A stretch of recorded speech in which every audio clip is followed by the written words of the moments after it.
God, it's Friday on Your View. Welcome to the show. I am Murayo Afolabi Brown. As always, I have the ladies with me. Hello, Nima. How are you doing today? Fine. I goofed yesterday. So my banter I wanted to remember was my niece, named after me. It was her birthday yesterday, and imagine that. So Nima, I know you're watching. I'm sure your parents will get the video for you. I love you. I wish you a happy birthday, and may you continue to be the coolness of our eyes. She's one of the calmest 11-year-olds I know. Is it opposite of you? Adds on. She's the opposite of me as a child. Because me, I was everywhere, playful child. But Nima can be in the house. When my mom was sick, she's a child, but you won't know. You think an adult is with my mom. She'll be there. Grandma, you need your exercises, your drugs. She's just a caring blessing to the family. So may Allah bless you, Nima. I hope you're watching. And I'm really sorry for yesterday. I'm doing fine. So yesterday I was reached out to by an international organization. They want to talk about women in conservation, and they're looking for representatives from Africa. Yes, I know. So sometime in May there's going to be an online conversation. And we can't wait for you to start traveling. It's a conversation. We'll be so excited. We want you to be playing.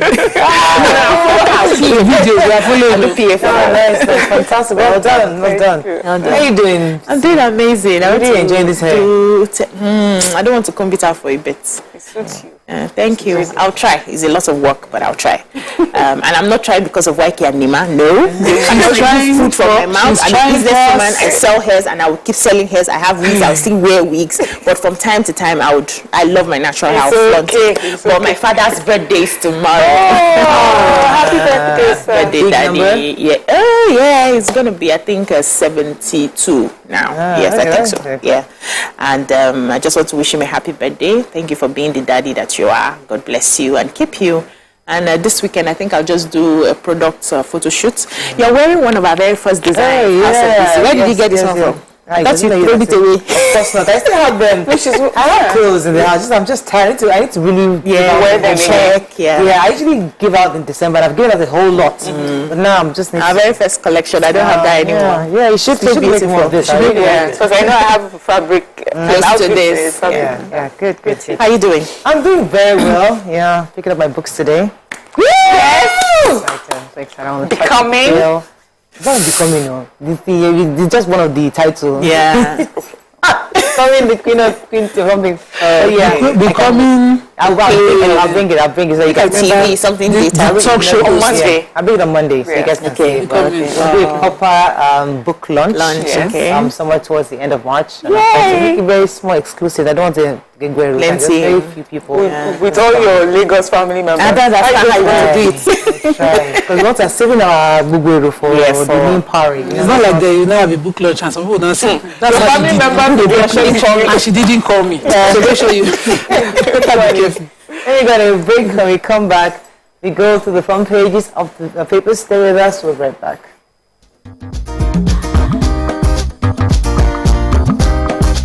Stay tuned. Your View will be right back.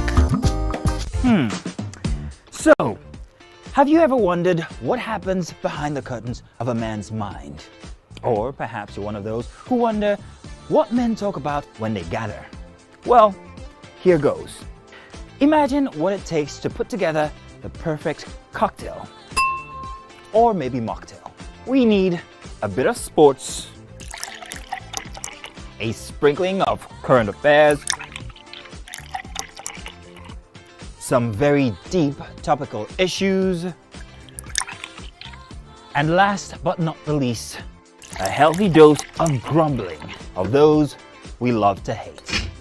And yes, you guessed it, women.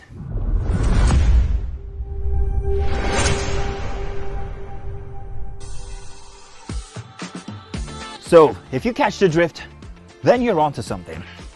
We will provide you with the right insights into most of your curiosities, right here within this beautiful cocktail. The nation. President-elect's mandate is pan-Nigerian, says Adamu. Obi can't be president, says Atiku. Ohaneze PFM backs Sanwo-Olu. Power supply, NNPCL ministry to collaborate. Police sergeant kills mistress, self-inquirer. Non-indigents for Abiodun. Supreme Court's judgment today in Naira redesign suit. Okay, which story are we starting with? I have the major headline. Right. So the national chairman of All Progressives Congress, APC, yesterday described the outcome of the last Saturday's presidential election as a triumph of democracy. He says Tinubu's victory demonstrates that he was the preferred choice of millions of Nigerians. He said that he commanded nationwide support as reflected in the voting pattern. He said Jagaban is the informed choice of the electorate. He won fair and square, and he offers his hearty congratulations to him. And then he further describes the pattern of voting. He says Tinubu came first in the northwest, north central, and southwest, which is his base. He came second in northeast, southeast, and south-south. His opponent, Atiku Abubakar of PDP, came first only in one zone, northeast, which is his base, and second in the northwest and southwest.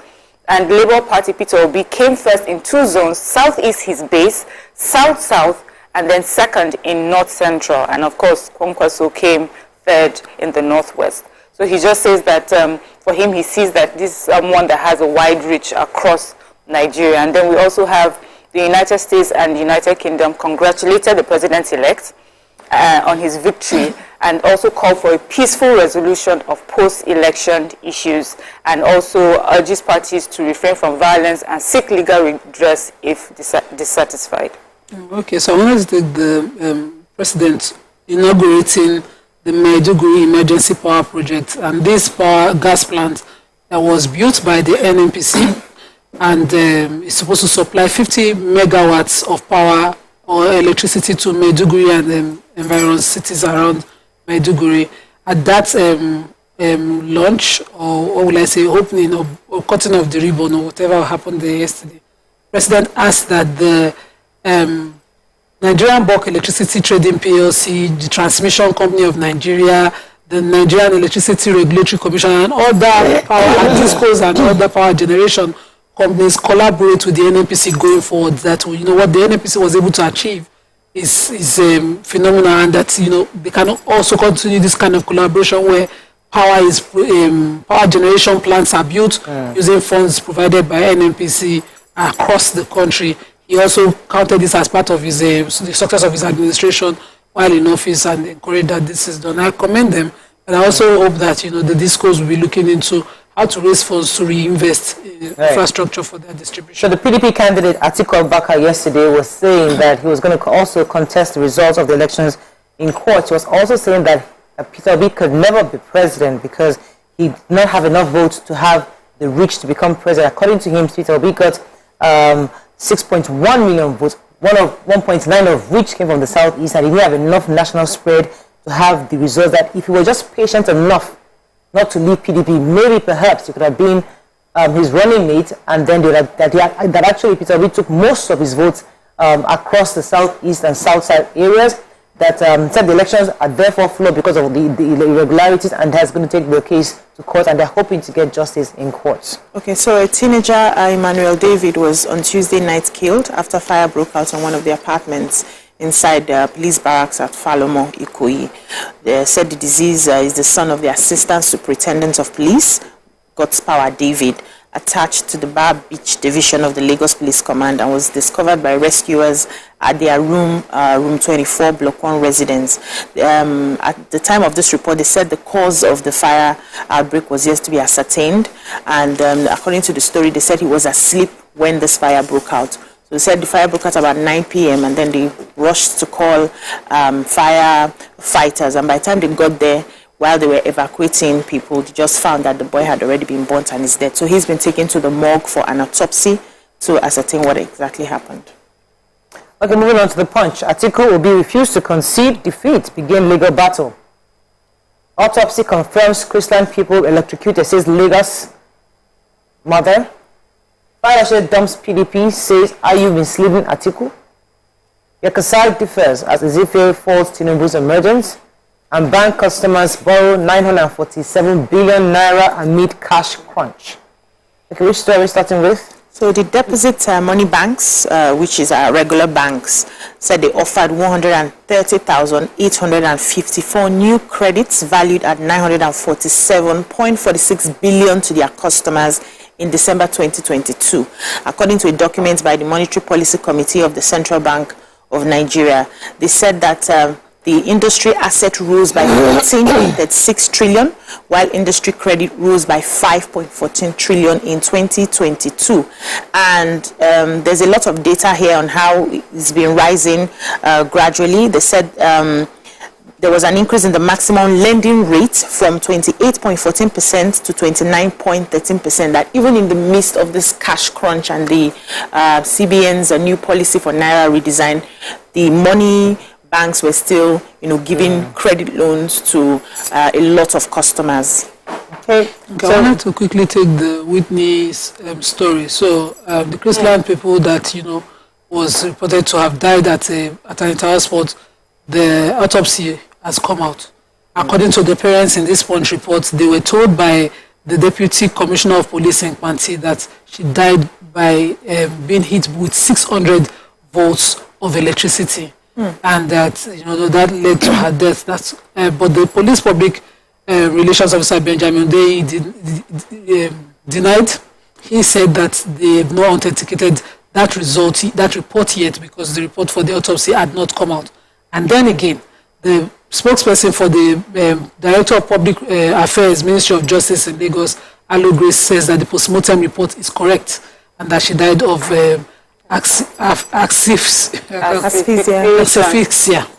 and electrocution. So it's possible that at the time where Odeni got the message, he hadn't gotten the official report. But now it's confirmed that is the. He should have said, result. I don't have it yet. But that is not out yet. And it was reported as he said it. It's not outside the same thing. I don't have it. Now be careful. They don't want to say something. If you have not checked, you don't have it. But if you have checked and it's not out, you can say it's not out yet. You have said it for a fact because you're sure. Okay. All right. Either way, it can be interpreted in anyway. Let me take this major headline. So, still in politics, Peter Obi, the candidate of the LP, is also going to court. He has confirmed that he has reassured his followers that they will seek legal and peaceful options to reclaim their mandate.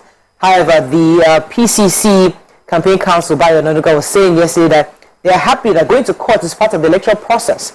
He said that is the decent and statement-like and civilized course of action to take.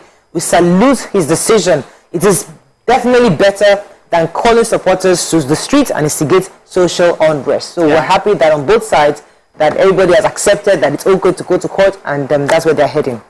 Okay, I have Fayose Dom's PDP. So former Ekiti State Governor Ayodele Fayose announced his resignation from PDP on Wednesday, and he announced it while appearing on a TV program. He rejected the proposition. He said that one of the reasons that they failed at the polls is that the presidential candidate Abubakar rejected proposition by the G5 governors that he should only serve one term in office, and that he felt that also the AU had not helped in, caused them losing the election. He said, he used some words here. He said he believes that AU led Atiku to the gutters. They took him to the gutters. You see a man cannot come out at 80, what does he want to do after that? And he also reacted to a video that showed some CSOs who protested against the outcome of the election in Abuja, and he claims, and that's Fayose claims, that some of these people that calling themselves civil society are actually members of the PDP. He even pointed out to some of them, called their names, and said one has run for office under the PDP before, one is a relative to a PDP member, so they're just making it look like it's a protest, but it's not. It's actually a party affiliated. Let's go on a quick break. When we come back, we continue with our review. Stay with us. We'll be right back.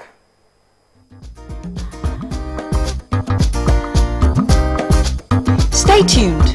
Your View will be right back. Come closer. A little bit more. Perfect. I have exciting news for you. You asked for it and you got it.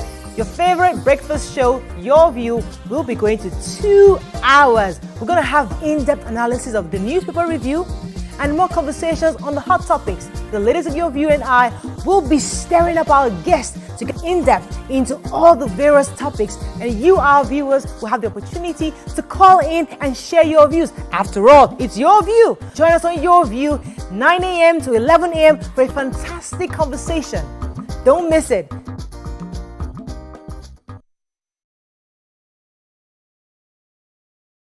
It's not just where, but who wouldn't you want to work with? Yes, that's on that angle. So Laifa had a very, very interesting... You wouldn't want to work with who? Not There's no judgment. No, and I Oh, they'll respect, judge you I definitely, respect but we this won't judge certain type of people. But what I dislike so much is when they tend to come to work and then they pour all their Resentment from on whom? you. Is it me that offended you? I'm not the one. I have no business. Mom, just come and work with you, pay me at the end of the month, and let me go back to my house in peace and sleep. But when it comes to like divorced people, I cannot work with a divorcee. I can't see myself doing that. If I find out, if you can hide it, but if I find out, when they are nice divorcees, I would just. What if they are nice? Okay, now it depends. If you are nice, cool.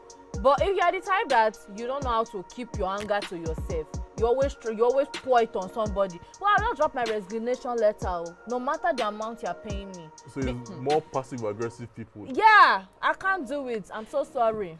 Oh, definitely. And I cannot work with stingy people.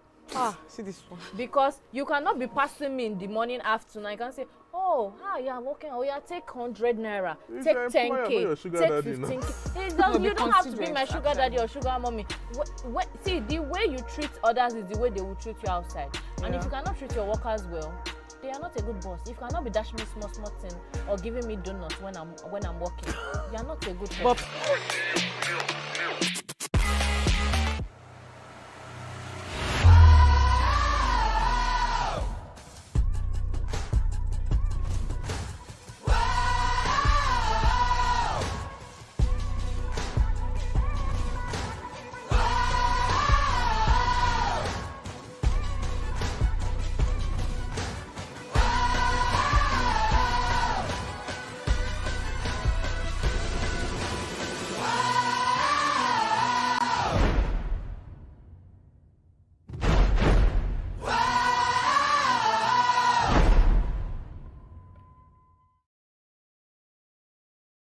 This is 7 of 7. My name is OJ, and signing a sobriety into my hands tonight on this social experiment called the 7 of 7 is Owen G. What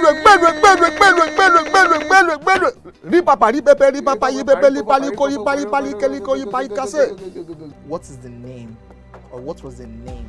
You said I want to make them better now. Rock Heart. No, of the goat when they brought it on stage. The name of that goat. Yeah.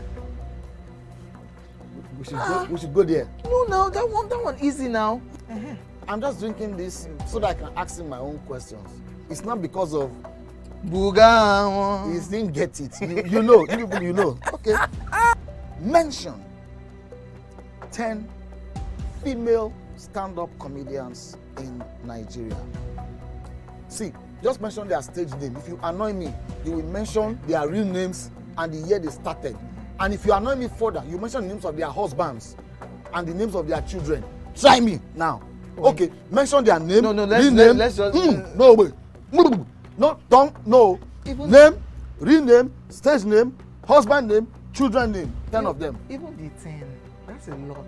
Eh? That's a lot. Did I cut your question for you? Yes. When you were happy now. Elelele buga with your hunchback. That was it. Elelele buga.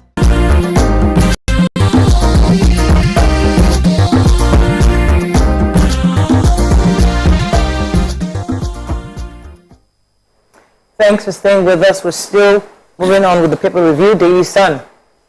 President election, I won. We'll prove it in court, says Obi. I won presidential elections. Prove it in court, says Atiku. PDP LP want to turn our victory to ashes in mouth of Nigerians, says Adamu.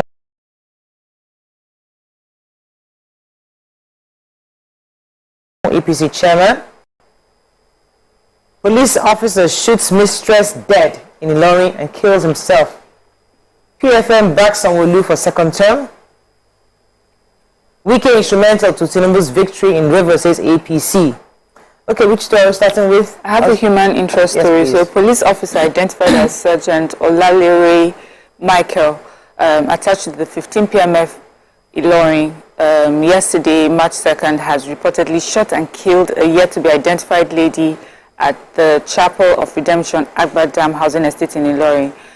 The police has confirmed that this incident happened and that the bodies have been recovered. So after he shoots her, he puts the gun to his head and he shot himself and died.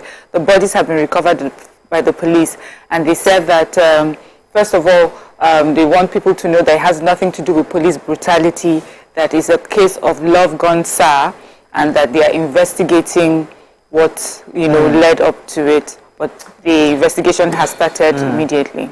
So the leaders of the Pentecostal Fellowship of Nigeria, PFN, Lagos State Chapter, had a meeting, press briefing yesterday, and said that they are in support, in total, for the governor of Lagos State, Sanwo-Olu. They say Christians are supporting him for the March 11th elections.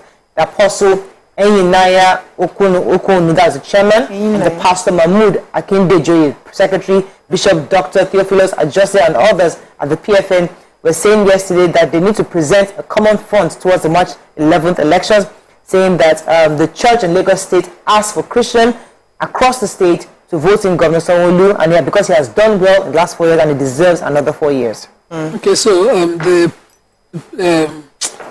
a presidential campaign committee, council of the APC in Rivers State yesterday said that Governor Nyesom Wike was very, very instrumental to the victory of Bola Tinubu in the state.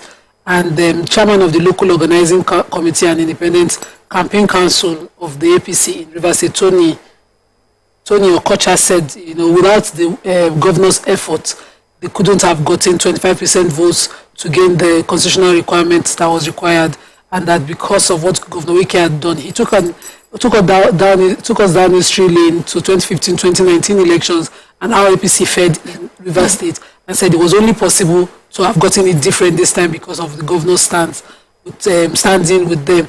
And he said that because of that, they would support his gubernatorial candidate in the coming gubernatorial elections in Rivers State. So the APC, according to Tony Okocha, will be working with Governor Wike, with the PDP. It's time to present the governor. Okay, so some financial analysts are urging the federal government to totally deregulate the petroleum industry and reinvest its subsidy payments to more productive sectors in the economy. Dr. Austin Nweze, a former lecturer of economics at Pan Atlantic University, said that the fund allocated for petroleum subsidy payments could be earmarked for productive sectors that will further support the development of the people. He says so far the money that they have been using for the subsidy has not benefited any Nigerian at all, and so they need to reinvest this money. And he mentioned different industries that this money can help to affect the masses in total. He said agriculture and healthcare sectors, and this money must be earmarked for those two, particularly those two sectors, so that it touches everybody at the end of the day. It's no longer sustainable for Nigeria to keep paying subsidy, and everybody must support the federal government to make this move. Vanguard, Atiku Obi vowed to challenge polls outcome in court. March 11 elections adhere to Constitution Electoral Act. Senate tells INEC. Buhari apologizes over Naira redesign policy.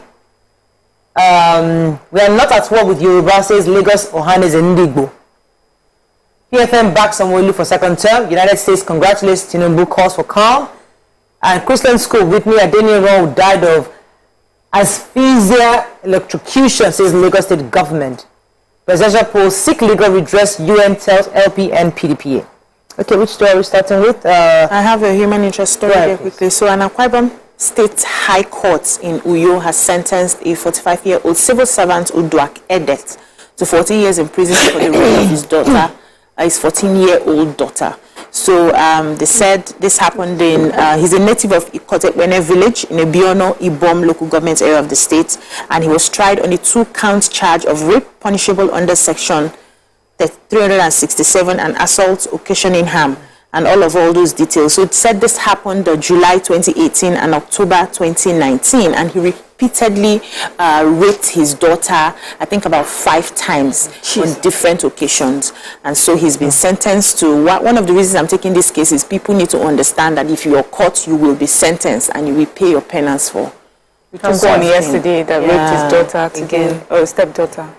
Okay, so there was a press briefing yesterday by the Yoruba Council worldwide and the Ohanes Ndigbo in Lagos. They urged non-indigenous to support and re-elect Governor Sanwo-Olu. Also, the Ohanes Ndigbo said that they are not at war with Yorubas in the southeast, especially in Lagos State, but they are solidly in support of the incumbent government as brothers and sisters in progress.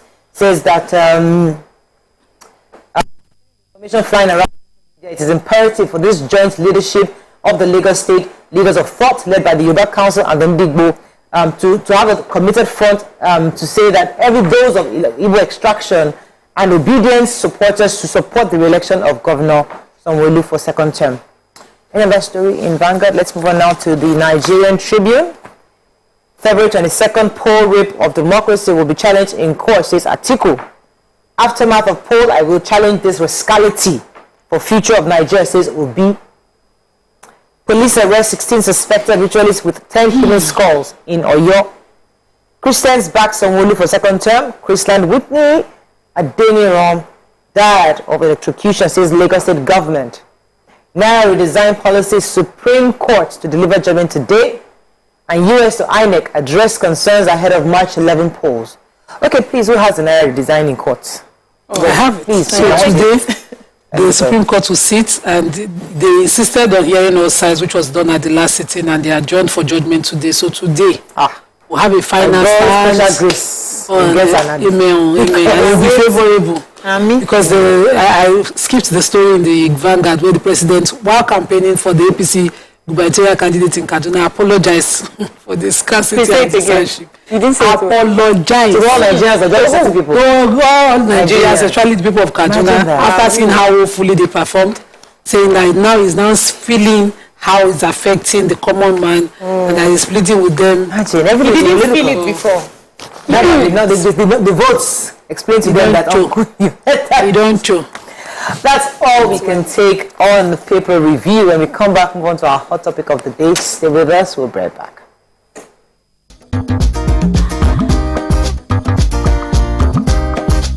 Stay tuned. Your View will be right back. Charles, ask questions if I want to ask questions. And if it's something that I saw coming, I may not even ask questions. I may just... I may even tell you I saw this. What if it's in person? But then, would it make a difference where? So, like, this person might just say, you people can just be on 3rd Mainland Bridge on a bike. And the person say, babe, I cannot do it again. And you lose range. So, what would change the scenario? Like, does it matter where? Do you want to have like a fancy dinner like the film you were mentioning? No, like finding up here. Or do you want to be on the street? No, carry me go fancy dinner. Or you might just una dey run for treadmill. Or you not a job. Don't tell you lose for your web. Now I don't turn attempted murder. So which would it be? Because I'm like, in person you have the closure that you want and the few injuries. Guys. That's one place. It could be inside the car. You can sit down inside the car. Why car? Why not bike? Who will be driving? Why bike? Who will be driving at this point? The car will be stationary. Pray I'm not the one driving. The car will be stationary. Because I go master. If you can't be told me like me, I'm going to drive near water where you must consider. Ladies and gentlemen, make welcome the grand comedian of the Federal Republic of Nigeria, Gbenga Adeyinka the first. OJ right here, 7 of 7, like you already know. Gbenga right here, 7 of 7, like I'm beginning to know.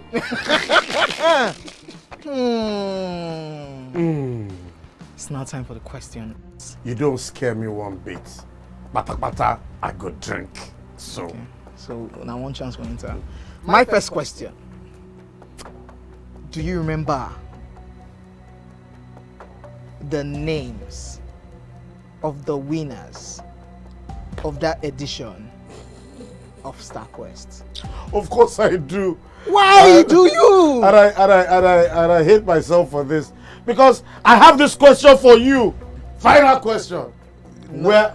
Where outside Nigeria and what year? I think you're the only one that can be wicked.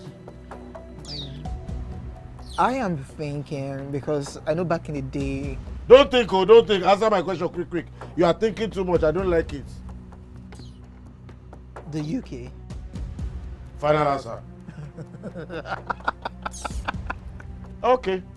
I said, God, please, let me to perform outside Nigeria. Wait. And God gave me a show in Ghana. Drink, my friend, drink. I don't overthink this thing. See where I can. Yes, you overthink them. I would say you should catwalk. Let's catwalk now. Where are we? No, that's not catwalking. That's good talking.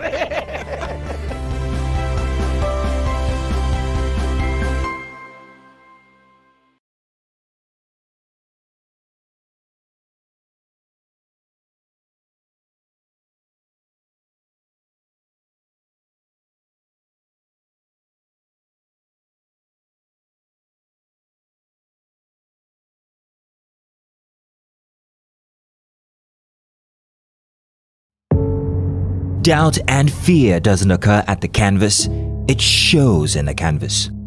It shows the conation of raw ether material slabbed, stroked and molded at a pace provided by the doubt and fear. Every move weigh in the struggle of one to the other, merging the past to the present, brushstrokes of colors seen but not known, for when the wailing stops, the pieces settle down in abject beauty erected for a century of a century. So, have you ever wondered what happens behind the curtains of a man's mind? Or perhaps you're one of those who wonder what men talk about when they gather. Well, here goes. Imagine what it takes to put together the perfect cocktail. Or maybe mocktail.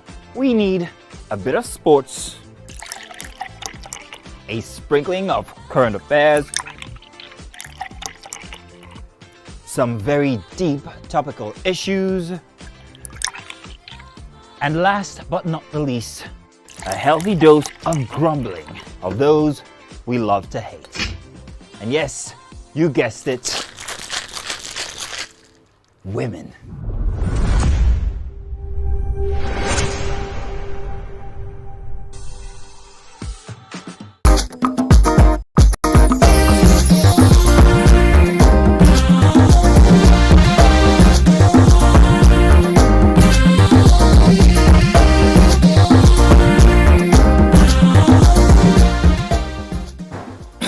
Thanks for staying with us. So World Wildlife Day is celebrated annually on the 3rd of March in support of animals and plants across the world. Joining us on the show is the Director General, Nigerian Conservation Foundation, Dr. Joseph Onoja. Welcome to the show, sir. Thank you very much. Thanks for having me. Yes, so World Wildlife Day. Why was there a need to have a World Wildlife Day? And what does it do? All right, so the World Wildlife Day, I think they've been celebrating for the past 10 years now. Right. And it's set aside so that the awareness can be created on the importance of wildlife. And what I mean wildlife is wild plants and animals, and the important roles they play for our livelihood eventually, because these form part of the life support system of the human race. So sometimes as humans, we want to think that we are the only ones living here on earth. So it's important to continue to remind us that we are not just the only ones living here on earth, but we are the most vulnerable. Because nature has put all of these things in place to support us. And without these things, we would completely be annihilated. And that is why it's important for us to observe days like these so that will bring awareness on the importance that wildlife play in our lives. So how, okay, let me say, what sort of support would you want to see Nigerians give? We're just becoming mostly aware of the fact that we need to preserve our wildlife, and we have some specific areas, maybe like the Lekki conservation. If you go to different states, you have one conservation or the other, but we still don't hear a lot of people push this. So what sort of support do you think Nigerians will begin to give to support wildlife? Yeah, so that's one of the things. That's why a day like this is important. And apart from this day, we continue to also preach the message on the importance of these, and then everybody will play their role in supporting wildlife. Let me give you an instance, which I love giving, and that is the vultures. Certainly, that would definitely come to my conversation, and especially the important roles that they play. Their population are not just declining for declining sake. Their populations are being driven by humans. And that is why we continue to create awareness so that people will know their importance. Because if there are no vultures, then our healthcare costs will increase, both as personally and for the government. Because some diseases like botulism, tuberculosis, cholera, that vultures should have dealt with, and then stopping this disease from entering the human population are not being stopped, because there are no more vultures to take care of the carcasses around. Because what happens, the process of decay usually introduce the bacterium spores that normally, when it comes into the human population, has all of these tendencies to create these diseases. But vultures come in and clean it up before it gets to the human population. But if you take vultures out of the system, then you introduce other opportunistic scavengers like rats and dogs, and these have very close contact with the human population, and they spread it around, and then we start dying, or we start paying huge amount of money to be able to take care of our costs. So, and that is why it's important, the role that we play as individuals and as a government, so that we continue to see that our wildlife continue to be, and that's why a day like this is very important, and that is the role that we must play. And then we continue to create that awareness to everybody to be aware of their single role. Because sometimes we think that, I don't have any role to play. But we do have a role to play. Because if you are not an active killer, let me put it that way, of wildlife, you are a passive killer of wildlife. Because if you don't spread the message, then people will not be aware. The active ones will not be aware. So we are all involved in it. This is my approach to preserving wildlife. I believe that we are not kind as humans. We are not kind to animals generally. So we grew up, and it's normal for kids to stone a chicken. And their mother will say they're just playing. And that lack of kindness, they grow up with it. And so everything that is not human, some people say, now I know keep person. As long as you know keep person, you can kill anything anyhow. So you can actually put a dog in a bag and have fun, or you buy a salaram, and it's fun to have them heading each other till they get brain damaged. And my religion is against that form of treatment of animal in any way, and any animal that is seen to die as a result of such pain is not consumable. But people don't understand that's the rationale on why we slaughter and how we must consume. I think that in trying to do that with my kids and my neighbors' kids now, I see the difference. The lesson is tougher because it's normal play for them. I had to beat my son for doing that to a rabbit. If we can start from there, you will generally be kinder to other animals before we even know the benefits. Can we even just be kind to them? I agree with you totally, because that's why I said that sometimes we humans, we feel that we are a higher being. Yes, God has given us that responsibility to take care of them. And with that responsibility comes the fact that we need to be kind to them. Because, as you said, in the garden, when God said, take care of, tend the garden. Tend the garden means you won't be cruel to something that you're supposed to take care of. So from that perspective, we need to look at it as well. Even apart from the benefits they have to us, we have to look at them with that kindness, that human kindness. They have life. They have life, exactly. These are, even sometimes there's some plants that you think they don't have life. They do. They have life. And we need to recognize it, no matter how small it is. Then the other side of it is that someone will start asking me, mosquitoes, what do they do? Flies, wall geckos, exactly, snakes, and so on. But they if you see what wall geckos do, if you explain it, exactly, they all have their rules. For instance, when people talk about owls, let me go to owls, because that's the one that when someone hears For instance, my favorite of the owl, it's called the Igbo owl, and that's the one that when it perches on your roof, you like that, and then people start casting and things like that. That's all out of ignorance. That's all out of ignorance, because when you know the important role that these owls play, when you don't see rats running around your house, that means there's something that takes care of them. Yes. And when you see where owls roost, when you see the amount of the number of bones there, because what they do is that they swallow their prey whole, and then they digest it and bring out the bones. So if you count the bones, you'll be able to see how much biological control that the owls play. So they have their roles. The fact that we do not know, the fact that we do not know does not mean that they don't have their role, and we need to look at it right now. So there's another part of world wildlife that we hardly talk about, and people don't understand it, is the plants as well. Exactly. We have wildlife. Could you talk to us about plants and their importance? Yeah, so plants, in fact, the role that plants play, just that because they are kind of stationary, and we don't talk much about them, but they are very, very important. In fact, we cannot exist without the plants. Even the animals can hardly exist without the plants. Now let me talk about the humans. Plants provide food for us. Plants provide medicine for us. Plants provide shelter for us. Everything that you want to think about, plant provides for us. Now that's on one hand. And on the other hand, plants make our environment conducive for us. If you don't have plants in some places, you have erosion. And for places that are steep, then you have landslide. Where you have major landslide that results to the killing of thousands of human beings is because those areas have been degraded and they've lost their solidity on the ground, because there are no plant roots to be able to hold the soil together. So when it rains so much, there will be, the soil gets soaked, and before you know it, there will be a lot of landslide. Let's talk about policy within this issue of wildlife, because I always see stories or reports of maybe when a whale washes ashore, you will now break them, cut in pieces to eat. It's time to feast. But in other parts of the world, when these things happen, they take them back into the ocean, because that's their proper habitat. Is there a policy guarding these kind of things, or preventing human beings from when some kind of a wild animal comes ashore, maybe a whale, for example? Is there any policy that ensures that we can enforce to make sure they take them right back to the ocean? Okay, so Nigeria will have some level of policy, but it's not being implemented to the level that it should be. And even those policies still need to be reviewed, and at least to meet contemporary challenges and so on.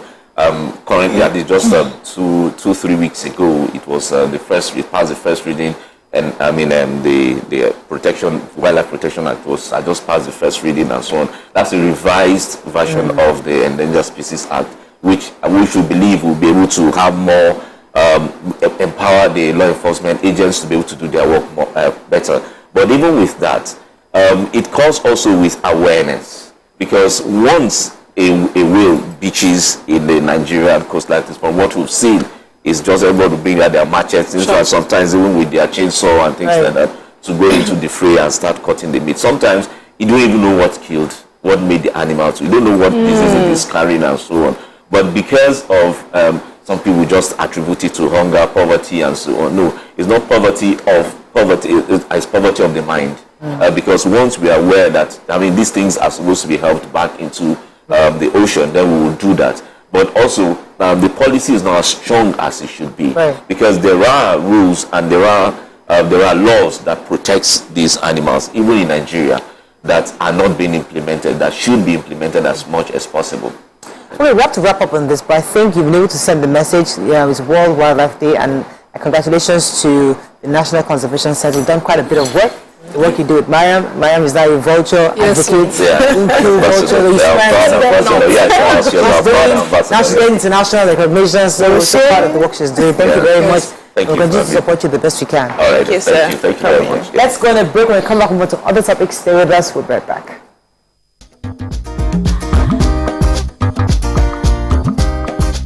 Stay tuned. Your View will be right back.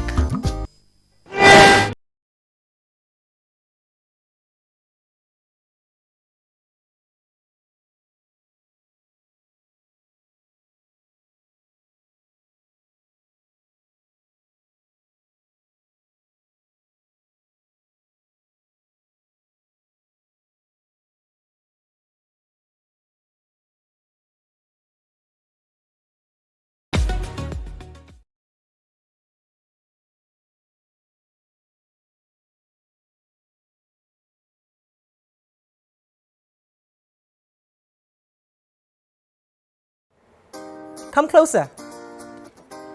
A little bit more. Perfect.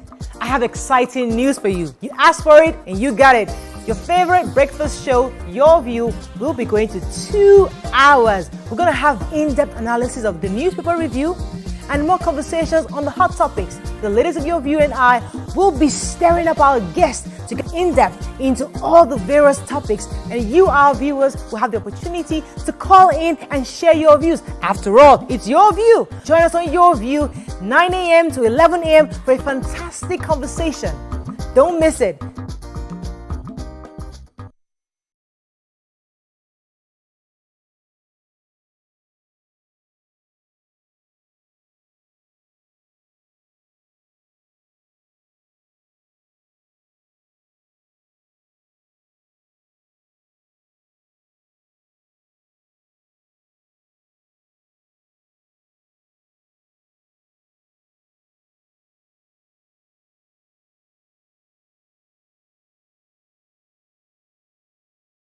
Ladies and gentlemen, make welcome pioneer Positive Force member, dancing queen of the 80s, non-conformist, Afrobeat historian in her right, and long-standing member of the multiple award-winning all-female show Your View, Omoyeni Yeni Anikulapo Kuti, aka Wike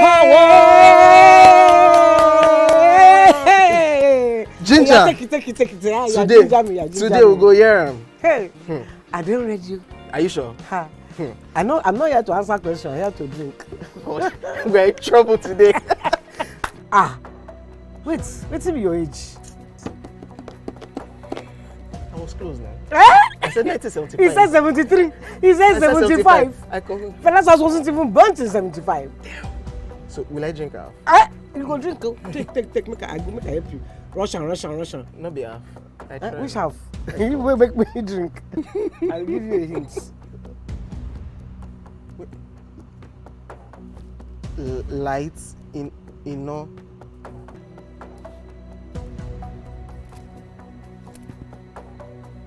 Nepa Road. Nepa Road in Abeokuta. First of all, my brain cannot memorize everything. A big black bug. A big black dog. Bug. A big black bug. Oh, sorry. A big. It don't start. Omo ọmọ fẹlá. Ọmọ Anikulapo Kuti. Wọ́n rò pé kíni kékeré yìí. It's by Audison. It's not by Audison. Doubt and fear doesn't occur at the canvas. It shows in the canvas. It shows the conation of raw ether material slabbed, stroked, and molded at a pace provided by the doubt and fear.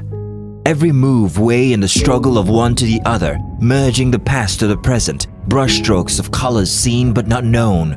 For when the wailing stops, the pieces settle down in abject beauty erected for a century of a century. Speaking, advocating, protesting as the arts are meant to be.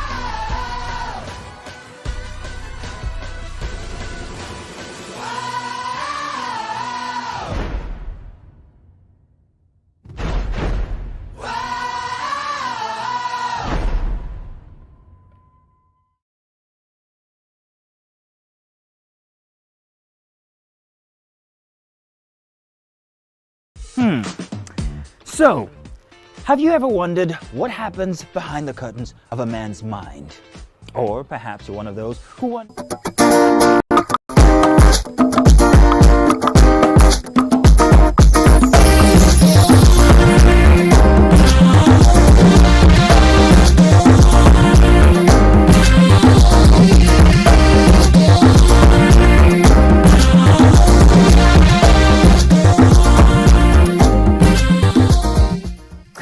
to staying with us, so the latest state government has said that the late Whitney Adeniran, the 12-year-old Christian school student, died from asphyxia and electrocution. This is contained in a statement from the Office of the Attorney General and Commissioner for Justice, Mr. Moyosare Odigbanjo, SAN, on Thursday in Lagos. The statement also said that the postmortem report was from the Lagos State University Teaching Hospital on Wednesday showed that the disease cause of death revealed asphyxia and electrocution. The DPP has instructed, therefore, to issue a legal advice on the matter with immediate effect, and they said that all those who are culpable will be immediately charged to court. So that is the official statement from the Ministry of Justice. Of course, the mother of this young girl had already come out to also confirm that it was electrocution, and obviously it's only right for us to open our phone lines this morning to express your thoughts on this. Many mothers, many families are swarmed with questions and concerns. They're in different levels. The first level is justice for this young girl who has died. Secondly, is that currently the school has been closed by the Lagos State Government. Ministry of Education has closed down the school. Parents of the other students are also saying, okay, yes, the school has been closed down, but their own children in year 2, year 3, year 4, how do I start finding a new school? What do we do? What's the next steps? Because they are also victims of this entire thing. So yes, one child has died, but they're also saying our child or our children who are in this school are now they don't have anywhere to go to, because when school resumes on Monday, the kids will be home as a result of this. So many are still arguing that is it right for the government to still close down the school? That's the conversation I want to have this morning. You can call us on 081-270-53687, 091-390-7694. You can also tweet to us at TVC. Can I please hashtag YourViewTVC so we can read your tweets. So ladies, that's the conversation. Yes, now we have an official document from the Ministry of Justice based on the coroner's inquest, and then we now know what killed the young girl. So before the report, the Ministry of Education had already closed down Christian. It's not open right now. But many parents are still clamoring for the reopening of Christian because they want their children to at least finish school. Yes, if you have taken you are charging the school, how should that affect my child who's in school? So there are different layers of this conversation. But one of the first doing this report from the Ministry of Justice. I don't know for those parents who want their kids to finish school, because it could have been anybody's child. Yeah. It could have been anybody's child. And if that school can be so negligent that it results in the death of a child, you don't want your child to be there. What guarantees that a tree will not fall in class tomorrow and break through the roof and goes to your child? What guarantees you so much safety in that school that you insist your child must finish school in the hands of those so negligent, who could not see to covering of wires at an inter-house sport? And I must commend the parents of Whitney. In fact, I think people should commend that courage that the father had, because we interviewed them here and they insisted on an autopsy to find out the cause of death, even though they had been pleaded with to accept it as fate and as destiny, as time, as God's doing. But the parents said, the father said he thought to himself that he would look stupid if in a few years' time somebody asked him, sorry about your daughter, what happened? And he cannot say. And so just to find out what happened led to them taking the bravery, having the bravery to push this cause of an autopsy. And we know autopsies are not easy. Yeah. We were here, we interviewed during the doorway, the process of it. Yes. To make parents lose their child and then watch the child die again, sort of, just to get an evidence, is something that is courageous. Yes. We must commend them for it, but then the legal process must be followed. Okay, we'll come to that. We know we cannot, just a moment. Some people will say, to what end? Can the money bring back life? No. What it does, it deters. Yeah. It forces the schools to maintain the right standards. Yeah. This must happen. Before we can say we are gathering people's children for excursion, we will have these certain things in place before we Let me get the other initial thoughts of the other ladies on this official. We had interviewed the family before, and I just remember thinking, they seemed quite strong. But I could tell that they were waiting until they were sure, before they would start grieving. And sadly, I watched the current video the mother made, and I could see she was finally grieving. her daughter's passing. And I just want to say that it must have taken a lot of courage and strength, to go through that process. When she breaks down the process of, taking out samples, I knew that it had this was a parent now going beyond just taking care of themselves and thinking of the future. It's unfortunate that Chrisland is going through this, that Chrisland is caught up in this, at this period. It's unfortunate because I need to pick my words. The legacy school. Yes. So this is a school that has been set up for many years. Yes. Many people have gone through this school. It has had its good days. Yes. And even till today, it has its good teachers, and this incident happened. And whether we like it or not, Chrisland would have to face the consequences. It will have to answer questions. Yes. But I want to also ask, what is the best way to do this in future? So there's one, which is you make sure that healthy and safety and health standards are optimal in the school, around the school, in the classes, wherever you do your events. That's one. Secondly, when something like this happens, because we hear this back and forth of, we wanted to do an autopsy, we didn't want to do an autopsy. We asked ahead of time, what exactly do you think caused my daughter's passing?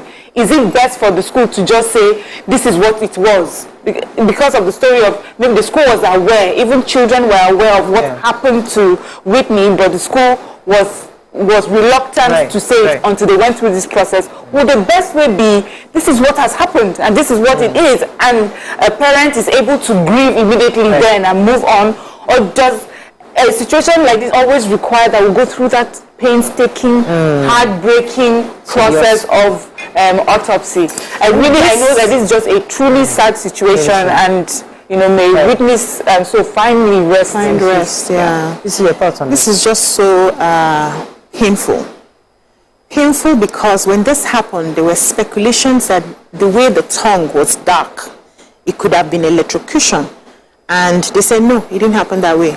Painful because the people who were within that area at the time it happened saw exactly what happened, but nobody was able to step up and say it as it is. If they had said this was what happened, I don't think these parents would go through these rigors of having an autopsy done.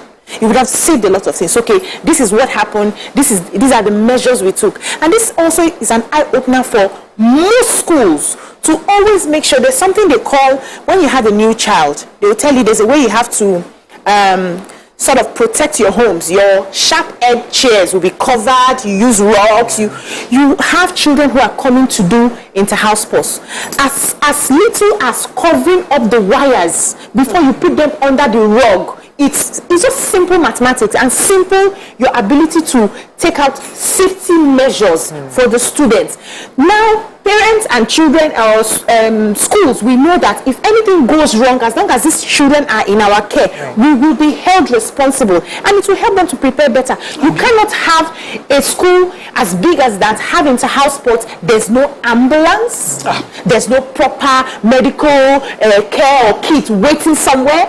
Inter-house sports, I know that people faint back and forth when they are running and they are looking for glucose to be. There's no proper measure put in place, and then you put children together. Another thing we say that we always forget is some schools that I know, you have vendors you use, and those are the vendors you continue to use. I remember when we were doing for 70 years. We were doing our fun thing in the TVC, many years. We stopped it some years back.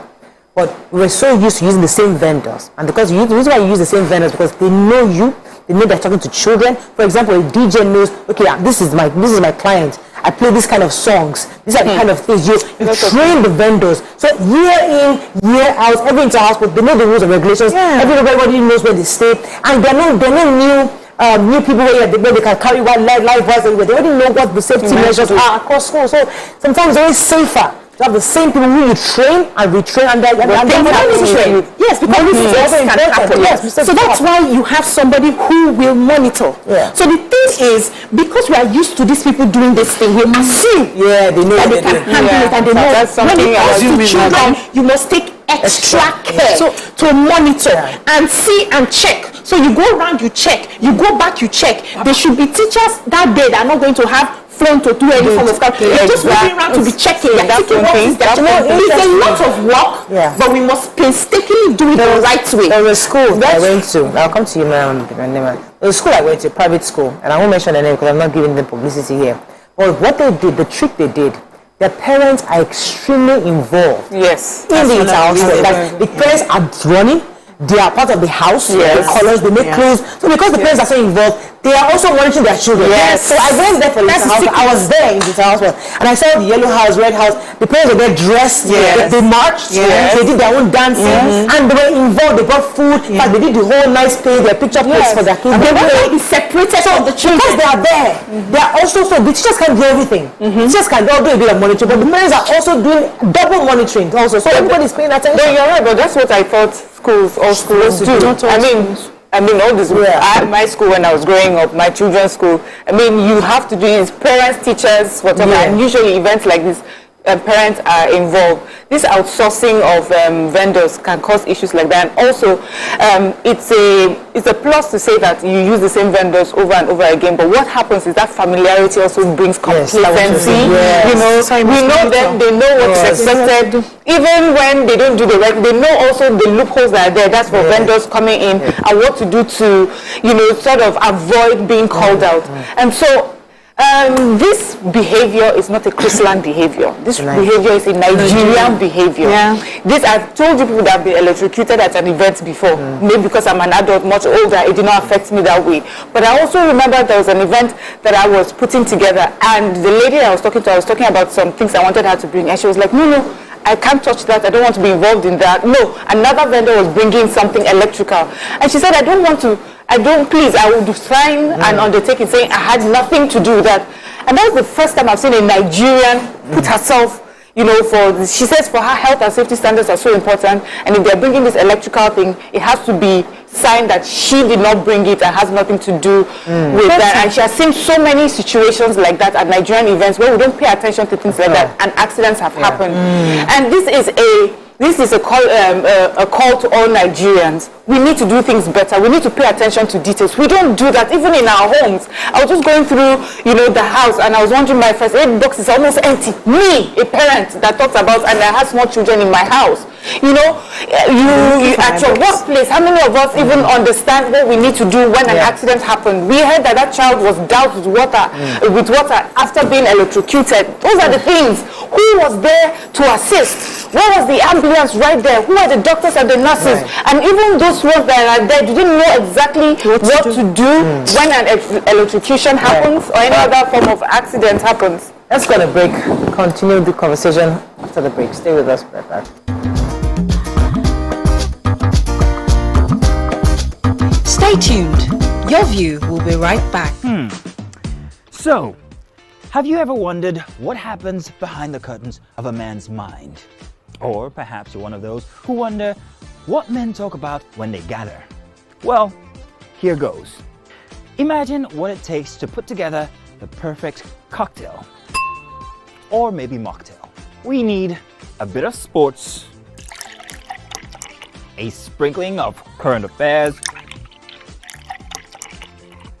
some very deep topical issues, and last but not the least, a healthy dose of grumbling of those we love to hate. And yes, you guessed it, women.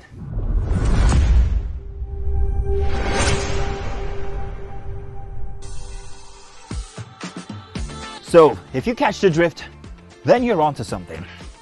We will provide you with the right insights into most of your curiosities right here within this beautiful cocktail we call the Black Table.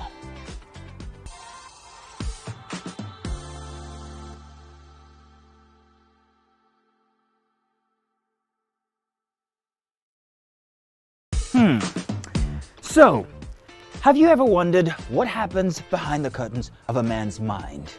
Or perhaps you're one of those who wonder what men talk about when they gather. Well, here goes. Imagine what it takes to put together the perfect cocktail. Or maybe mocktail. We need a bit of sports, a sprinkling of current affairs, some very deep topical issues, and last but not the least, a healthy dose of grumbling of those we love to hate. And yes, you guessed it, women.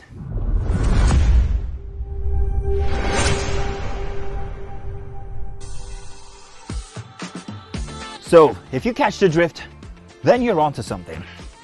We will provide you with the right insights into most of your curiosities, right here within this beautiful cocktail we call the Black Table.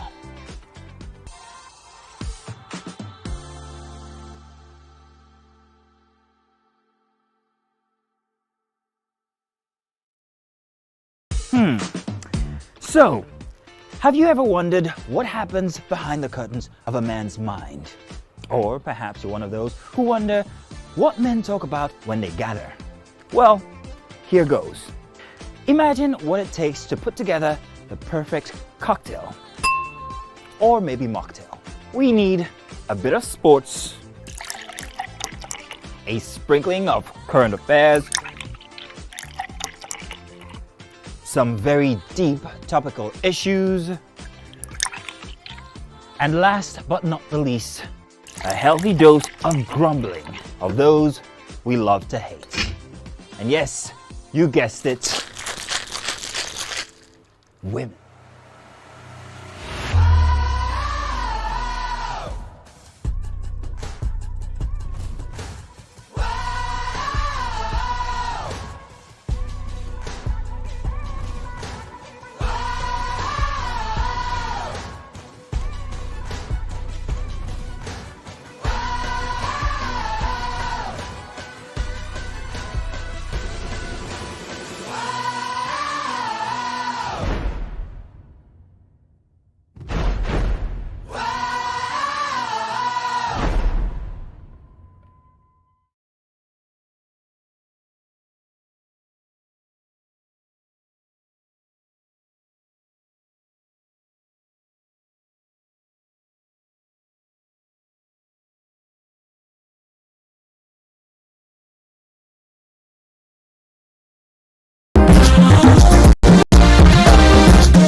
Thanks for staying with us. So we will be opening our phone lines so you can call in on the numbers on your screen.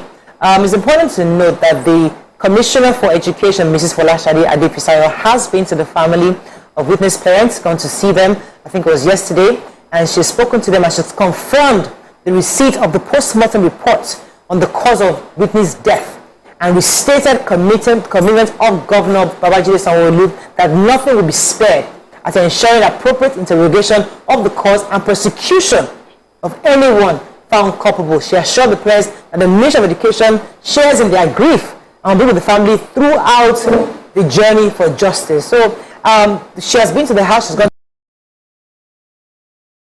to commensurate with the family. And that was actually this morning, I thought it was yesterday, but it was actually this morning, she was there this morning, because obviously everybody was waiting for this report to be sure exactly the cause of death. And it's always important to go through the, that's why I say democracy can be very painstaking, but it's important for us to wait for it. Yeah. So the emotions of, oh, they killed her, oh, this happened, that's not what democracy is. Okay, the girl died. Let us find the cause of death, the official cause of death. And now that we have it, now let the legal step, the courts legal consequence follow. The next steps. Because it is a school and institution, one of the things will not be shut it down perpetually. Yes. So they shut down till they follow the proper standards. Whoever it is that is a regulatory body to ensure that proper safety standards, and I mean that I don't mean the Ministry of Education when I talk about safety standards at events.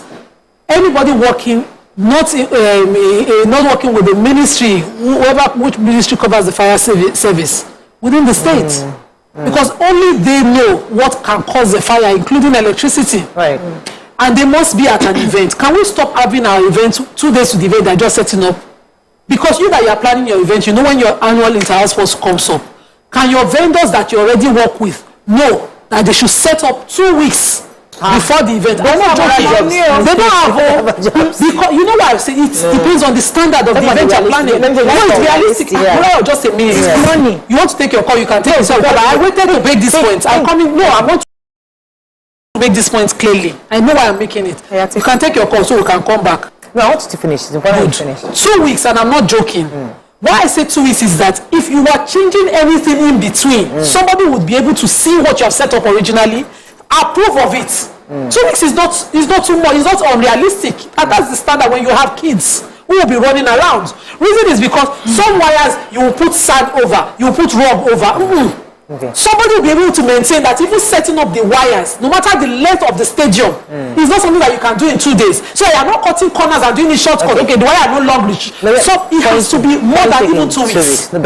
But the business part of it is that you can't tie your money or resources down for one client. Realistically, in real life, it would be nice to have the 2 weeks. You now tie your resources down in one client. You will pay for that 2 weeks. So if I'm renting cannabis to you and I'm listen now, hold on. See, this will only be ideal. This will only be ideal if the school has its own resources. They have their canopies, they have everything belongs to the school. To do a job at an event is not do or die. Wait now, let me just land this so you answer me. Then they can set up, it's their environment. They are not incurring extra costs for it. They can now set up and follow through on all this. But the point is, even if you set up in 2 days, if people are constantly monitoring, some things will still be avoided. Any accidents can happen. And I'll come back to you. Tessie, good morning, are you there? From Abuja. Oh, I'm so sorry. Accidents can happen, but to be a vendor at an event is not do or die.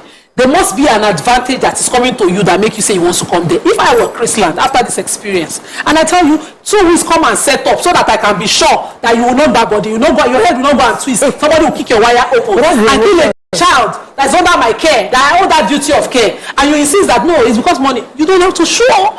Vent, do it. Be a vendor. Carry your vendor and you're saving your money and your shortcut method to another school. Okay, I get what you're coming from, but I don't think it's realistic, and also it is very realistic. It also allows that 2 weeks allows for all sorts of things to happen. Yes, so we set up, it was working. We did not know that on Wednesday of this particular day something happened. But that's not for me. I think what's even more important is stop taking more than you can handle. If you can't handle the whole school being at a particular space in your school, then do it per class. Do it per level. Is it high school will do it today, or the upper primary will do it today, lower primary will do it tomorrow? Stop going and renting big fields where you cannot keep an eye on everybody and everything. And this there's this thing about, and I will accuse Lagos schools, there's this thing about wanting to show we too, we are bigger than the other, we are better than the other, and it is in this unimportant things. What parents want is the proper schooling, the education, the books, the values. It's not about showing us the biggest field that you use and how everybody was at this big field. Small events is best, especially with children. Like I said, there was a school, I'm not going to mention their name, that same school that I invited me for their inter-house sports. They too had it 2 times, a week before and the week after. So they did first for the upper primary and then the secondary school. Because they didn't know that they don't want that crowd. They don't want to control the crowd. So these are ideas. But again, so I wanted to add this one. Can you at least have an inter-house sport the way they used to have it when we were children? I wanted to say that. Freeze your drinks with ice inside cooler now. Thousands of children. Make your first whatever this sugar whatever. Candies. At the edge of your electricity socket. Don't draw wires across the field. You want to show hang in there. I'm there. You're live. Good morning, Morayo. Good morning, please. Go ahead. I need some volume. Chrisland School. Hello, are you there? Yes, Apostle. Go ahead. All right. I want to say that time the vendor, they should have assigned somebody. I'm a school owner, I run a school, even though it's a smaller school, not as big as Chrisland. But I want to say that they would have assigned people or teachers to monitor the vendors, ensure that everything they are using are properly done. I run a generator in the school 24/7 because we don't have light. And every morning before the game is on, that we have to put the wire on top of the tree, not on the floor. Because of the children running around. We have to put the wire on top of the tree. They should have assigned somebody to monitor all the vendors. Like somebody was saying that. So 2 weeks might be too much. But at least a day or two to the program, all the vendors they are using, they would have assigned teachers to monitor everything they are going to be using, every instrument they are going to be testing, and ensure that all of this thing is taken care of. Yeah. I have known Christian all my life, but as a young lady, I worked with a boss that his daughter was in Christian. This been there and in a good school. Yeah. But I'm so surprised that they could allow me, to go wrong. That if somebody did not do the right thing, they should be a paramedic, they should be a doctor, they should be a nurse on ground. You know what? I watched the mother of the child yesterday and I saw the pain. I cannot imagine it. It's so painful. Thank you very much, Abosede. You're very correct. Christian is a good school. It's a legacy school that have gone from generation to generation. They've had amazing results. Just that these mistakes happen can be preventable. Let's go on a break. When we come back, we continue our conversation. Stay with us. We'll be right back.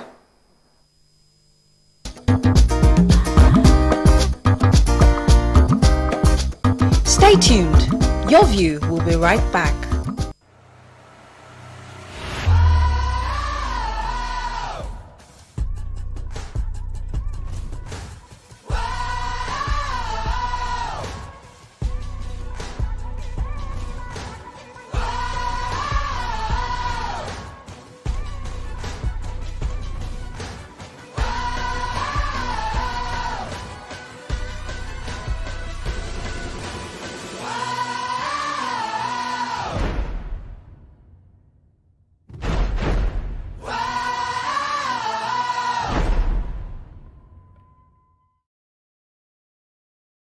Ladies and gentlemen, we have Made Kuti in the view. It's still 7 of 7, and we've been doing a whole lot of protesting. The only thing that remains is just to carry placard. It's about 5 of 7, to be honest. Because, ask your question. I have so much to speak about once we finish. We will not give you the time because it's 7 of 7. I will make the time now. He said he will not ask questions about science. No. About neuroplasticity. And based on... He asked a question that was subjective about high life. And he did not finalize his answer about a Kuti question where there are only 3 of us. Editor, scratch this part out. That could have possibly composed the music. Editor, scratch this part out. Stupidity is an act of ignorance. Hey God, Made. Was composed by which Kuti? Femi Kuti. That's how your father was. God, I'm Sheon Kuti. No, wait, Femi Kuti. You said Femi Kuti. Wait. You can't be allowed. No, you've not asked me anything. Everyone. You've not asked me anything. So my final answer. No. All I have to say is this show is really about drinking. Yeah, that's the whole idea. The questions don't matter. That's the whole Justice idea. is out the window. We throw caution to we the have wind no right morals here. On the 7 of 7.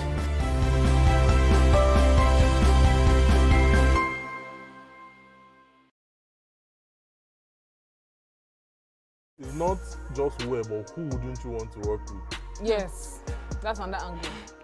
So like, if I had a very, very interesting... You wouldn't want to work with who? There's no judgment. No, and I they'll respect, judge you I definitely, respect but we won't this judge certain you. type of people. But what I dislike so much is when they tend to come to work and then they pour all their resentment from on whom? you. Is it me that offended you? I'm not the one. I have no business. Mom just come and work with you, pay me at the end of the month, and let me go back to my house in peace and sleep. But when it comes to like divorced people, I cannot work with a divorcee. I can't see myself doing that. If I find out, if you can hide it or not, but if I find out, When they're nice divorcees. I would just What be... if they are nice? Okay, now it depends. If you are nice, cool.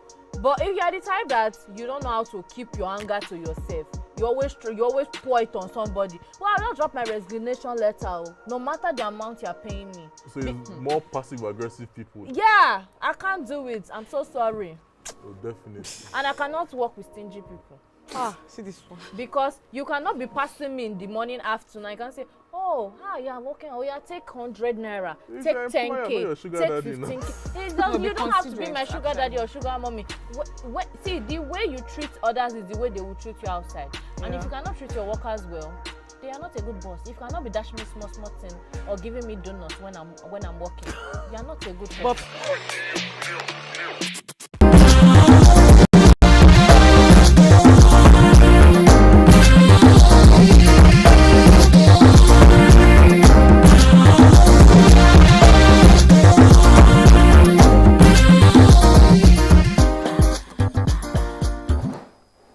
Thanks for staying with us. So very soon we'll be joined by Whitney's father, who will be joining us to just talk about what happened and his response to the reports, and to confirm indeed that the Ministry of Education did see them testimony. I think we're going to see if we can get him on Zoom in a moment. But in the meantime, we'll have to take some comments on social media and some calls. Okay. So Dave, my tweets are not dropping yet, but I wanted to add this. Yes. I've said 2 weeks and I didn't say it out of the blue. I went to school. In my secondary school, command this secondary school Ojo, we planned our inter-house sports weeks before it happened, not just 2 weeks.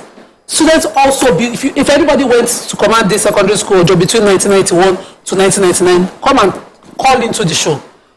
Students were also made to build the palm frond sheds for houses. I was in Octopus House. We will build our tent where the students will stay. They will monitor the setup of how it will be. We had soldiers and civilian teachers in those sheds with per house while we were preparing, and on the entire sport day. All the vendors were in a particular queue in secondary school. So no accidents ever happened in Makoma? It didn't happen till I graduated. It didn't happen. You can have a child on the field fainting from running and running out of breath. That's regular, they'll give glucose. But nothing of this kind happened because somebody would have monitored. And the vendors, when they were trooping in the morning, they would still search through their bags. Before you come in through the barracks and even into school, the search was tedious. I used to hate it, but now sitting here, I appreciate it. Now as a parent, I would appreciate it if something was done. Some also argue that they didn't have 2 weeks; they had a few days, but that also never happened in the entire 6 years too. So, but then the hastiness of the school. Yeah. Number one is that a child falls. You did not check, pause, nothing. You pour water. That water thing has you pour water. The school, the teachers, the people had their accounts. The mother was in the field and she didn't even know something had happened to her child. You didn't see the up and down, up and down, up and down. Nobody was rushing anyway. She falls. Nobody's there to quickly respond, and then the school comes out quickly to say, "Hey, she had even had one health issue, trying to put it on a weak heart or a weak health." And they were too hasty. Let me take this call from Bola. Good morning, Bola. Are you there? Good morning. You're live. Go ahead, please. It's what I'm about to say should not be taken in any way whatsoever. That victim shaming or joining the other online school are making it sound as if you are rich and you take your child to a good school, you have committed a crime. I'm not saying that at all. Having said that, go ahead, Bola. Hello. Oh, we have to hear Bola. Hello. So I think there are several lessons we can learn from this. And when these things happen, it's just painful that I had to take a dead child for people to be picking lessons. Nobody prays for that sort of thing. But at the end of the day, we must still learn something. Is it possible that we go back to how things were done if it's going to work for us? Right, Nima mentioned when she was in secondary school how inter-house sports was done. We didn't have need for any electricity, so to speak, or so much electricity hanging around. The parents who cook homemade food and bring, we're all talking about eating healthy here. Can we start reinforcing that? Bring homemade food. They will chill their drinks and bring, there's glucose on the table for any child who is fainting and all of that. And the emphasis is on inter-house sports, is on sports. It's more about physical activities, exacting physical, the dancing, the match pass, the running. Those are physical things that we don't need so much of electricity to really do. It's an opportunity for children to exert their energy in play, and that's what we should focus on. Then secondly, when things happen like this, can we calm down before we respond? Because this cuts across every agency. Something will happen, the police will quickly respond before taking their time, the army will respond, the medical sector will respond. Everybody does the same thing. It's a defense. You are just defending without even taking time to, can we investigate properly what happened to this? And can we try as much as possible to also say the truth of how the events unfold, so that we don't take people around in circles and then come back to exactly the first things that people speculated happened, because that's exactly what this matter just showed. People speculated this happened, but then we jumped into defense and then we had gone around. I don't know if we got a proper. Yes, I don't think. I'm not sure we got an official statement from the school defending it. We didn't get. you know, a lot of talk that we had heard from different quarters. The official statement that was sent to school, I remember when we had asked the parents to come here and they said that they didn't want to do a back and forth. They were deeply sorry about what happened, but they're waiting on the results of the autopsy before they would say something. I think it's important to be careful. Please let me quickly explain this before it is said that I said the school defended. In their explanation, they went to pick up health issues the child had as probably one of the causes that is a form of defense. Can you just wait and give us after everything is done? That's what I'm trying to say. Let me take this call. We hold it. I think Bola was called back. Good morning, Bola. You back? Yes. Go ahead. As I was saying, this school, this particular school, something happened years ago where a child was molested, a baby was defiled. Yes. A baby was defiled. Yes. The school, as usual, tried to cover up. Later, they gave up the culprit. How many people's licenses have been revoked to date?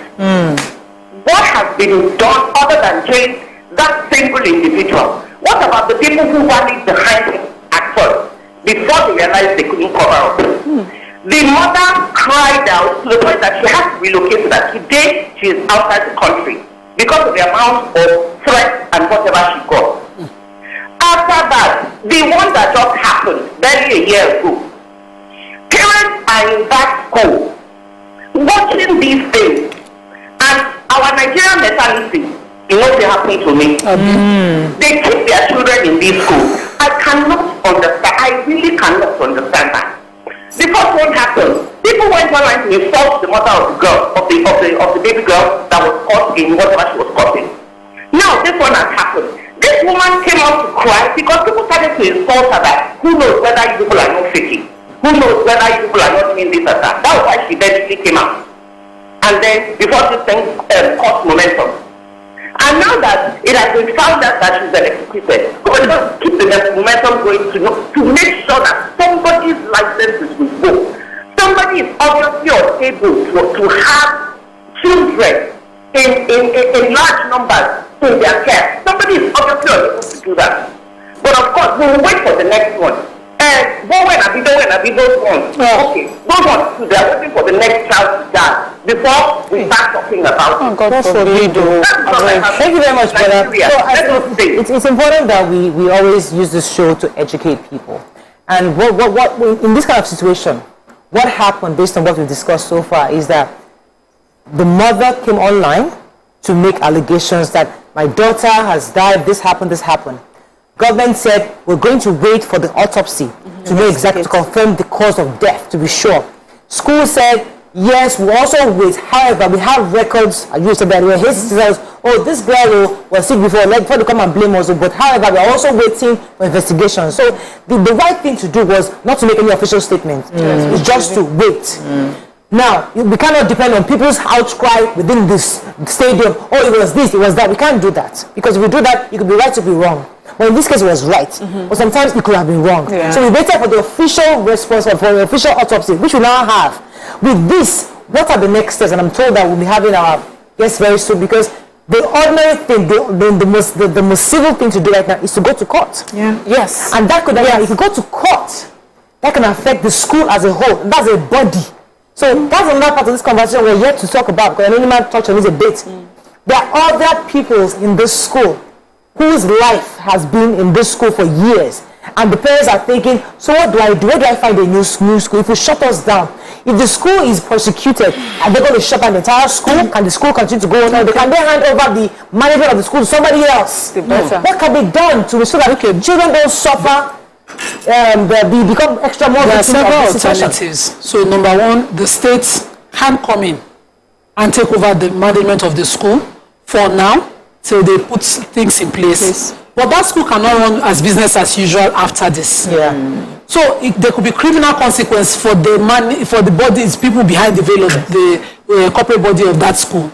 And there could be civil consequences for the institution of the school itself, which can amount to monetary damages paid to the parents.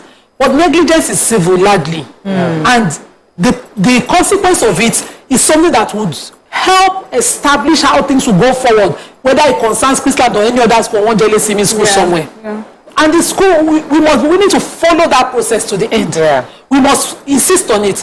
Imagine that the students of this school now, they've all heard this. And the consequence of it is that our school was shut down for a certain period of time, limited period, of course, while the government was setting up a system that will take over till they graduate or see them to exams or whatever that we like to pursue, that Wike is coming. So what do you want our children to do? Let somebody else take over that school. But the consequence, let the children themselves also experience it. What we are building are future leaders who, when they grow up too, we know that for any negligence or laxity, there will be consequence. Instead of us saying no, because we don't want them to waste time, and we are teaching them that there are no consequences, all of them will just graduate like that. Let me take this call from Tyler from Lekki very quickly. Tyler, are you there? Hello, Tyler. Yeah, good morning. You're live. Go ahead, please. Yeah, my name is Tyler. Actually, I've been following up with his story, and there are several questions that he used to raise. For example, the school we are talking about is not a local public school in my village. We are talking about a school with international brand. Now, it's expected of them that they should have standards. There are things that other schools can imitate and follow up. These stories that we read and we heard are true. Imagine for that kind of school, I will go ambulance for that kind of event with that kind of fees that they pay. No medical fee on ground for issues that will come up. Of course, issues can come up. No medical fee on ground. Now, this thing happened, if only we were true, the hospital they took the child to is as good as another one corner of hospitals that doesn't meet the standard of the school we are talking about. So, putting all this together, the school has failed to live up to responsibility of the kind of plan that we do them for this kind of event. I want to say that, probably for elected for all other schools and every other person, sanctions should apply in this case. Right. Because it's not happening to bigger. Thank you so much, Mr. Salas. Sorry, Mr. We had to. Yeah, I'm told that we have Whitney's father now on the call, so thank you, Mr. Tyler, for calling in, but I have to take in Mr. Michael Adeniran's call. Good morning, sir. Are you there? I'm told you're joining us on Zoom. Hello, Mr. Michael. Yes, thank you so much for joining us this morning. We'd like to commiserate with you and your entire family. Thank you. Thank you for joining us again. So we're told that the Commissioner for Education was in your house today. Could you confirm that, please? Yeah, she was in my house yesterday evening around 5 p.m. Around 5 p.m. yesterday evening. Right. So could you tell us what are the next steps now that we have this report? What are the next steps your family plans to take? Okay. We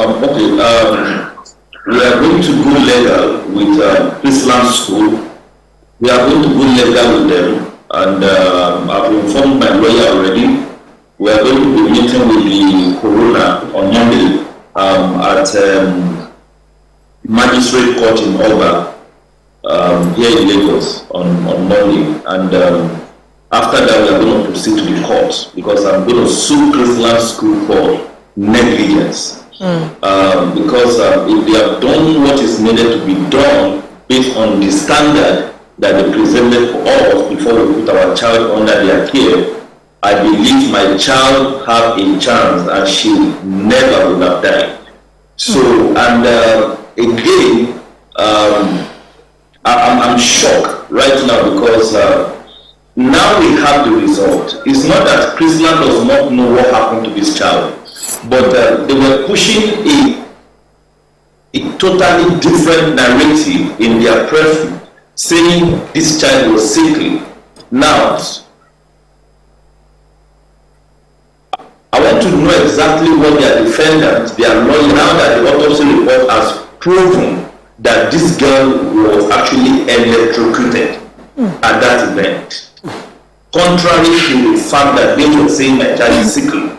Because at the point, they put this narrative so much, and they want to make me go crazy as if I don't know what I'm doing. Or perhaps I'm lying, I know the condition of my child, and I'm lying that something else happened to her and all that. But now that the autopsy has proven the entire thing to be true, I want to know how you want to go about this in court. Okay, so let me get more questions for you. Okay, sir. Would you have reacted differently if you heard the whole truth from the beginning from the school? Here's the thing. If they told me the truth, number one, I would not have bothered myself going for an autopsy. I would have buried my child immediately. And I told the principal, I said, if you tell me the truth, I will proceed with burying this child. Then any other thing can come up later. So, but since they refuse to tell me the truth, and I have to go to the extent of going to do an autopsy, and you know what, maybe some of us will need to Google the process of autopsy. You will do an autopsy for someone, and that is what they make me subject my daughter into, even after she has died. And it's so painful that I have to go through that pain again. And when they actually know this truth deep down in their heart, even when the fellow students are saying, our school knows the truth, why are they lying to the parent? They should tell the parent the truth. The principal keep insisting that they know nothing about it. So if they have told me the truth from the beginning, maybe I will not have even come to social media. Maybe I will not have even come to the media at all. So, but since they did not do that, I think it's what brought us to this point. Yeah. Okay. I mean, this is quite painful, and I'm happy that you're taking the next steps as you should. Yes. Do you think the government of Lagos State in any way have been helpful to get justice for you? How supportive have the government been so far? Yeah, they've been very, very supportive, to be honest, because the commissioner, the moment this thing happened, I think 3 days or 4 days after, the commissioner for education sent a team down who came to listen to us and hear from our own side. Likewise, we go to Chrisland to hear from their side, and they've been following up. The commissioner has also been following up till yesterday, and until she came finally herself. And they've assured us that we are going to get justice for Whitney, that they will do everything within their power, that this is not going to be swept under the carpet, that they're going to do everything within their power to ensure that anyone who is culpable is brought to justice. So we are just waiting for that on Monday, like I said. Now that they have also stepped in, so let's see what happens after that. But they've been involved all the way, and we want to thank Governor Sanwo-Olu for his consistency and his support so far. What of the police command? And what have they done to, in this situation? The police. Yeah, I have a chat with the Deputy Commissioner of Police yesterday, and he told me that they just received the autopsy report in their own end yesterday. Okay. And they will proceed with their investigation. That they are going to proceed with their investigation and all that. So I'm also waiting to hear from him today or tomorrow. Well done, sir. Has Chrisland reached out to you? After this. Okay, it was surprising they came to my house day before yesterday, unannounced. I was not called, I was not informed. My security just came and said that Chrisland School is outside. The principal says she wants to see me. And just for the benefit of doubt, maybe they have come to tell me anything reasonable. I decided to see her. So, and we met, and the only thing she told me was that she came to me because she wants our relationship to be cordial, so that if they see me outside and they greet me, I will answer them, and if I greet them, they will also answer me. So, despite the fact that they've seen everything that happened, so I asked the question, what do you think happened? That you have seen that has happened. Yeah. The child is dead, so what will the child? So now that you know what happened, so can you now accept what killed the child? Then she kept mute and started looking at me. I said, well, madam, if you are not going to say anything, maybe you need to go and get your report from your private pathologist and know exactly what happened and come back and discuss what happened with me. So maybe after that we can talk about relationships. So since she was short of word and she doesn't have anything to say, I just have to leave the conversation to you. Okay. I know this is a grieving period in your house right now with your wife. I saw pictures from the gravesite. How is she holding on? Has there been any kind of support from, NGOs or bodies who have this, who provide this psychosocial support for, people going through what she's going through? Well, we've been having family and friends around who are really supporting us in many ways. Right now, we've not gone for any form of therapy. But spiritually, we have been getting help from our brothers and sisters who have rallied around us and supported us, and they are still supporting us actually. So we have been enjoying that, and we have been getting comfort from a lot of people. Even those who don't know us have been supporting. So we want to thank everybody actually. So, but we definitely will seek a therapy because this pain is something that not as how are the younger ones doing? I don't wish my other kids. Yeah, it's not been easy for them. It's not been easy for them. My son has been weeping since yesterday up to this morning. That's the immediate younger brother. He's been weeping seriously. Yes, it's not really been easy for them, but God is helping us. Amen. Were they also in the same school as Whitney? Not yet. In fact, the boy was meant to write a common entrance Saturday. The incident happened into Chrisland. But now that we cannot do that anymore. Definitely. All right. Thank you so much, Mr. Adeniran, for joining us this morning. I mean, this is a difficult conversation to have, especially when you had to go through it and wait to autopsy result to get this information. Thank you so much for joining us. And once again, we commiserate with your family and hope that God will give you the fortitude to bear this loss. All right, so we've heard from the father, and they're definitely going to court. Now, it's just, I was hearing him talk, and what struck me, all he wanted was the truth. If I'd gotten the truth in the beginning, I'd just go and bury my daughter. And then it goes to us as a people. It's not just a Christian thing.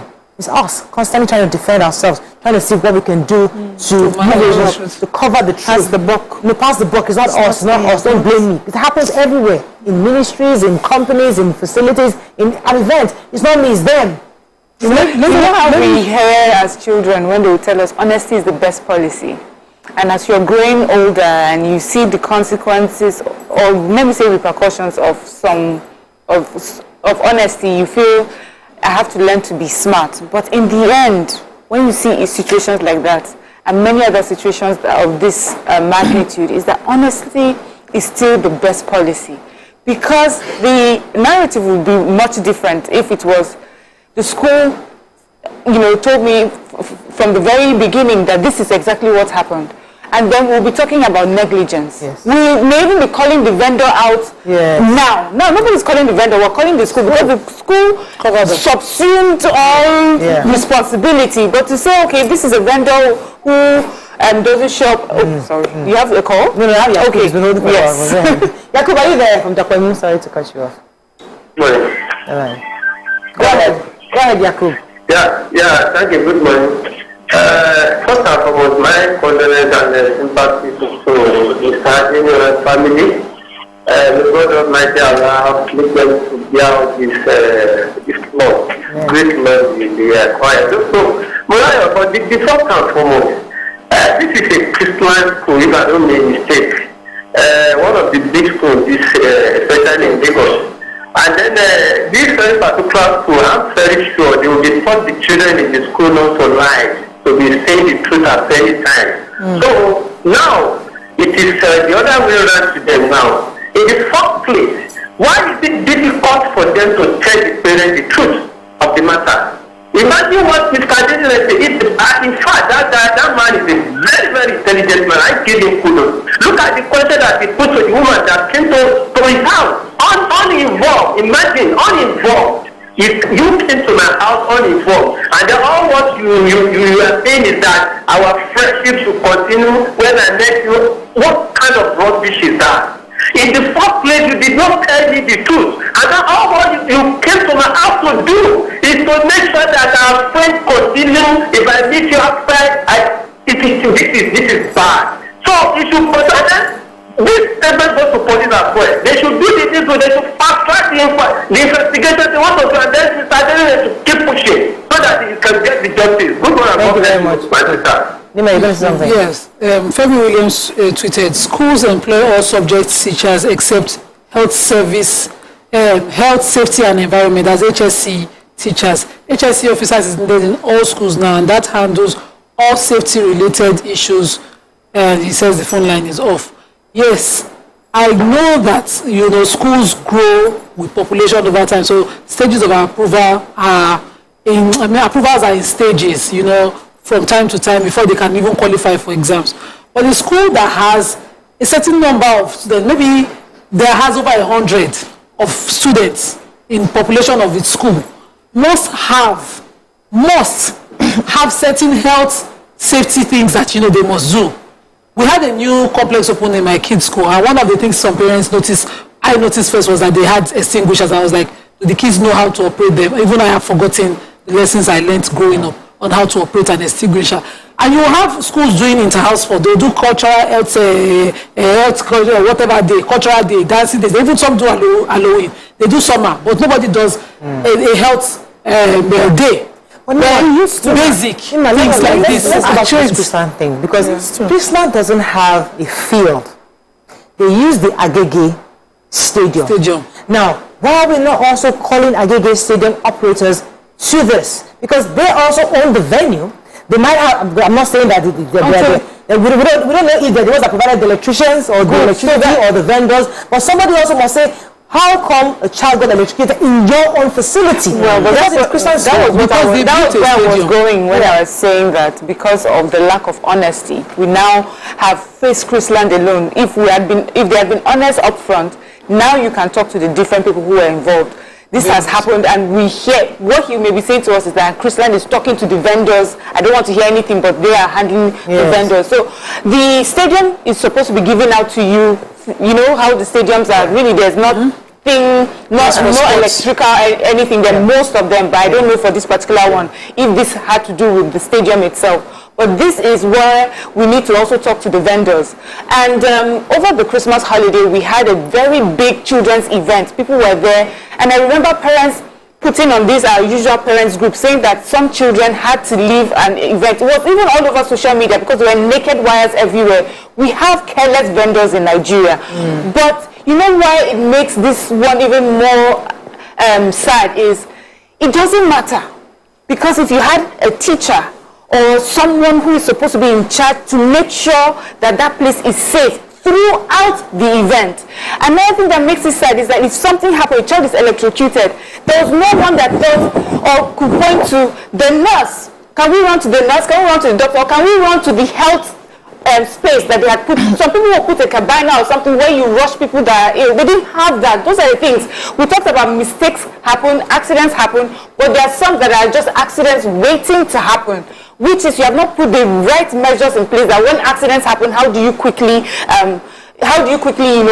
address it before it becomes worse? And that's what has preventive measures. So the thing is, the courts will open up the whole thing, and they will question even the managers of the stadium, all the parties. So if you give out your environment to be used for an event, you must have somebody to check on them.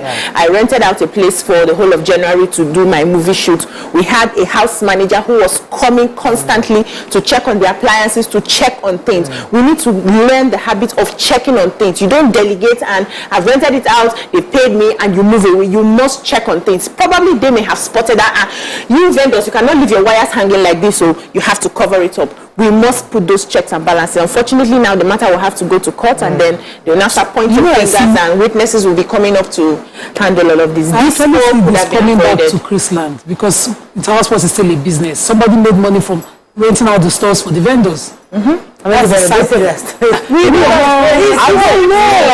I'm just saying. Usually, okay. So let me tell you. How do you see events happening? So when inter-house sports happen, usually there are parents who actually work in banks or who actually have businesses. They can actually come and bring their businesses there to sell stuff. Yeah, at a fee, no. Yeah, but the fee now, okay, so they're not cleaners going to be cleaning the exactly your place. I agree with you. It's not the fee that you're going to use to go and pay your teacher's salary. It's just running costs. So but you accept a fee, so you now go and lax.